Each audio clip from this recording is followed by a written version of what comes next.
বাড়ির পাশে কোনো নিয়মের তোয়াক্কা না করেই অপরিকল্পিতভাবে গড়ে তোলা হয়েছে পোল্ট্রি খামার। এতেই স্বাস্থ্য ঝুঁকির আতঙ্কে দিন পার করছে 40টি পরিবার। বিভিন্ন জায়গায় এলাকাবাসীর গণস্বাক্ষর নিয়ে অভিযোগ দেওয়া হলেও মেলেনি সমাধান।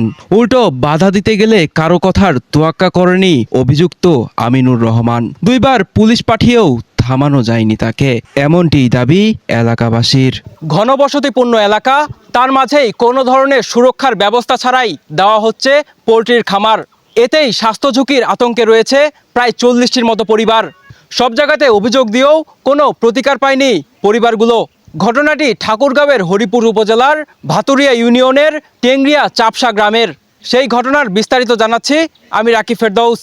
পশুরোগ আইনে স্পষ্ট বলা রয়েছে, খামার এমন জায়গায় স্থাপন করতে হবে যেখানে কোনো মানুষ বসবাস করে না। উন্নত বায়োসিকিউরিটি অনুসরণ করতে হবে যাতে করে খামার থেকে কোনো প্রকার দুর্গন্ধ মানুষের অসুবিধা সৃষ্টি না করতে পারে। খামারে দূষণমুক্ত পরিবেশ থাকতে হবে এবং অবশ্যই নিবন্ধন করতে হবে।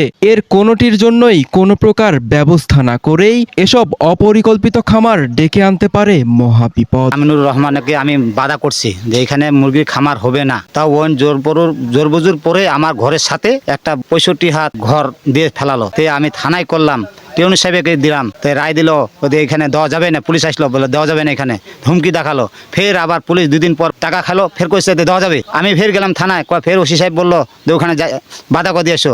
তো এটা কি চামচা শুরু হলো না ছেলেবেলে লেখাপড়া বন্ধ করে অসুখ বিসুখ ভাইরাস জমাই দিল। আমি দিছি থানায় টিউনের কাছে, লাস্টে আমি দিছি ফের আবার সেনাবাহিনীর কাছে। আমি বিচার পাইলাম না কেন। আমি দীর্ঘদিন ফার্মে জব করেছি, মুরগি ফার্ম নান্নে গ্রুপে। সেক্ষেত্রে যে ফার্মগুলো গড়ে ওঠে সেখানে বিভিন্নভাবে প্রোডাকশন দিয়ে এমনভাবে তৈরি হয় ওই পাশে লোক চলে গেলেও ওটা দুর্গন্ধ হয় না। কিন্তু এই ফার্মটা তো সেভাবে হবে না, বা সেটা এইভাবে করতেও পারবে না। এটা তো গ্রাম, এটা তো আর শহর না যে সবাই ব্যস্তমুখী। এটা গ্রাম, এখানে বসে যে একটু আধটু কথাবার্তা বলে, লোকজন এসে কথাবার্তা বলে, ঠান্ডায় বসে। এই ঠান্ডায় বসতে গিয়ে এই ফার্মটা গড়ে উঠলে এখানে থাকতে পারবে না, এটা পরিবেশ একটু দূষিত হবে। এক্ষেত্রে প্রশাসনের দৃষ্টি আকর্ষণ করছি, প্রশাসন যাতে যেটা ভালো হয় সেটাই করে। ওখানে জমি আছে, ওদের অনেকগুলো জমি আছে, 3 বিঘা মাটি আছে। এখানে বাড়ি করার জন্য জমি কিনে নিচ্ছে, 6 শতক মাটি কিনে নিচ্ছে ও বাড়ি করার জন্য। এখন ওই 6 শতকে ও বলছে আমার জমিতে আমি যা খুশি তাই করবো, বাধা দেওয়ার মতো কেউ নাই। বাধা দিছি আমি থানায় যা 2 দিন মনে করেন সারাদিন বসে থাক, এরকম টাইমও থাকে, চলে আসলাম, বিচার করে না। ট্রেনও বলে নাই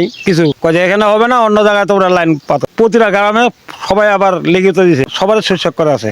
এখানে মুরগির খামার দিলে পরিবেশ নষ্ট হয়ে যাবে, ছেলেপিলের লেখাপড়া নষ্ট হয়ে যাবে। এরা মুরগির খামার এখানে দিতে দিবে না। ওকে বলছে তুমি নিজের জায়গায় ওখানে দাও, তুমি বসতে পারি জায়গা কিনছো, তুমি বসতে পারি জমি দাও। এখানে মুরগির খামার দিলে আমার পরিবেশ নষ্ট হয়ে যাবে। আমরা মুরগির খামার চাই না। আমি মুরগির খামার ওনার বাসায় ওনার খুঁটুর বাদ দিয়ে দিবে। মুরগির খামার এখানে রাখলে পরিবেশ নষ্ট হয়ে যাবে। এ বিষয়ে আমিনুর রহমানের সাথে ঠাকুরগাঁও সংবাদ এবং নিউজ 21 একাধিকবার মুঠোফোনে যোগাযোগের চেষ্টা করলেও কোনো সাড়া পাওয়া যায়নি। এলাকাবাসীর অভিযোগ, চেয়ারম্যান এবং পুলিশ প্রশাসনের নিকট অভিযোগ দেওয়ার পরে পুলিশ এসে 2বার বাধা প্রদান করে। তারপরেও আমিনুর রহমান শোনেনি কারো কথাই। ঘনবসতিপূর্ণ এলাকার মাঝে থেকে এমন অপরিকল্পিত খামার যাতে সরিয়ে ফেলা হয়, দ্রুততম সময়ে সমাধানের দাবি এলাকাবাসীর। Desk report, Rakib Ferdous.